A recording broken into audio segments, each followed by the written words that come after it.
I don't know about you guys, but as a kid I always wanted to be a magician. There was always something about pulling a rabbit out of an empty hat or making a woman disappear that inspired a feeling of wonder inside me. Then I grew up. The aura of being a magician faded in me and was lost. Then I discovered the new and improved street magic of today. Performers like David Blaine and Chris Angel now perform what some think is magic, but most see as nothing less than, well, monkey porn. Oh wait, I'm getting ahead of myself. Today I bring you the next installment of Mammoth movie reviews. Thanks to a fully funded trip to the local motion picture theater, I can actually review a new movie for you. No, not the new hit Oz. You can blame my sense of adventure for that. Today I bring you my thoughts on the Incredible Bert Wonderstone. Here's what IMDb has for a summary. Superstar magicians Bert Wonderstone, Steve Carell, and Anton Marvelton, Steve Buscemi, have ruled the Las Vegas Strip for years, raking in millions with illusions as big as Bert's growing ego. But lately, the duo's greatest deception is their public friendship, while secretly they've grown to loathe each other.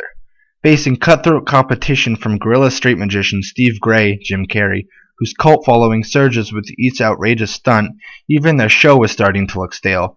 But there's still a chance Bert and Anton can save the act, both on stage and off.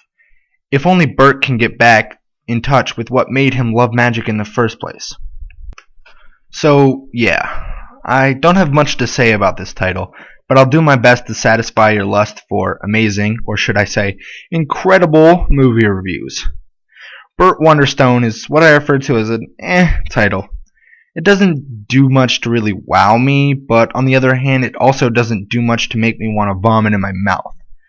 Let's start out with what I find to be good about this movie. In case you didn't know, which you probably didn't, I'm a big Jim Carrey fan, and Steve Carell fan.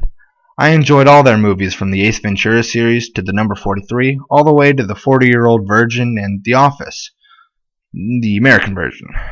Their role together is an automatic plus in my book. I feel they feed well off each other. This happens with a lot of big-name comedians. Their comedic flow benefits from the partnership. Next, I am a fan of magic. I like to see good research by directors and actors alike to know how magic is performed and the techniques used to create these illusions. The magic in Bert Wonderstone is, well, wonderful. The tricks and illusions used can be replicated by other magicians and is skillfully executed, especially when you take into consideration the short time the actors have to prepare and practice to play this role. I also like how this movie wasn't shoved in our collective faces. I hate it when Hollywood just completely makes a movie look like the best creation in the history of time and space, and if you don't go and see it, you're a horrible human being and you should kill yourself. And then when the movie comes out, it's complete shit. A perfect example of this is The Expendables. And then Stallone didn't even learn his lesson and now has the bright idea to come out with Expendables 2. I'm getting sidetracked. Here, back to my review. Bert Wonderstone didn't do this. I only saw like 2, maybe 3 previews for it before it came out. This may lose some marketing area, but it also doesn't annoy the shit out of people, which is a major plus. Thank you, Bert Wonderstone, for knowing when to say, alright, we good.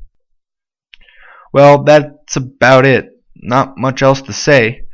The comedy is okay, but not terrific.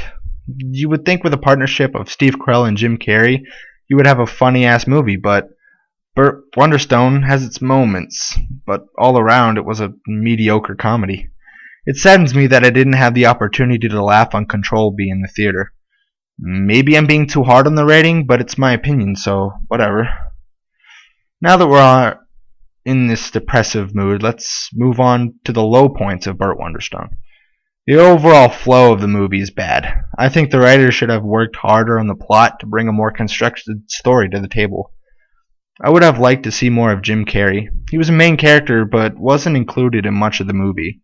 I feel like he could have given this movie a few more laughs with a bigger role. The wardrobe of this movie is absolutely ridiculous.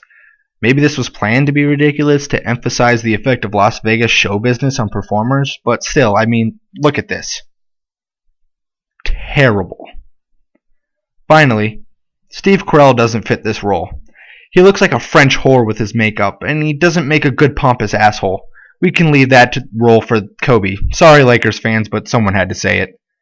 Jim Carrey also looks like an idiot. If you can imagine a 50-year-old man dressing up as a cross between a gothic high schooler and a 70s age hippie, well then you can imagine Jim Carrey as Steve Gray. Overall, this movie didn't do much to get me laughing. A poorly constructed plot and, let's say, interesting wardrobe took away from what could have been a great comedy.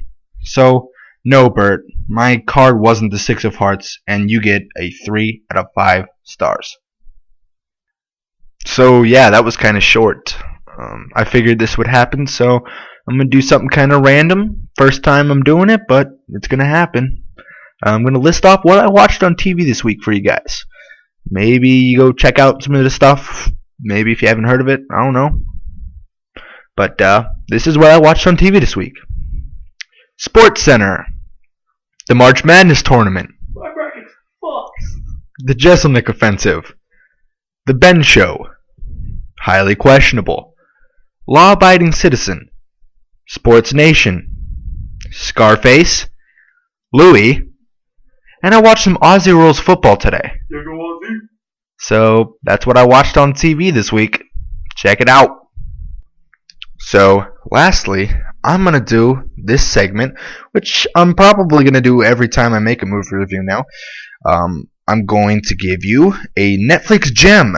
So if you have Netflix Instant Stream on whatever, the PS3, Xbox, Wii, it doesn't matter, computer, whatever you got, if you're watching Netflix, lonely Saturday night, don't know what to watch, can't find anything, give this a look. It's good. It's a good choice, in my opinion. So this time, my Netflix gem for you is Emergency with an exclamation point. This is a TV show, actually, from 1972. It ran until 1979, so it's an old TV show, but it's really good. Here, I'll read you like just a little plot summary kind of the show. The crew of Los Angeles County Fire Department, Station 51, particularly the paramedic team and Rampart Hospital, respond to emergencies in their operating area. So, I like this because I have a lot of friends that are firefighters and EMTs, and it's just interesting. It's a really interesting show. It may be old, and some of the practices are outdated, just a little, but it's a really interesting show. I don't know why it appeals to me so much, but check it out. It's a good show. There's a lot of medical stuff. There's the accidents and stuff that happen that they respond to are pretty cool. Yeah, it's just, I don't know. I like it. And one of the actors that plays John Cage in it, if you watch it, you'll know who John Cage is. His name is Randolph Mantooth, and I think that's the best name I've ever heard in my life. So that's another plus.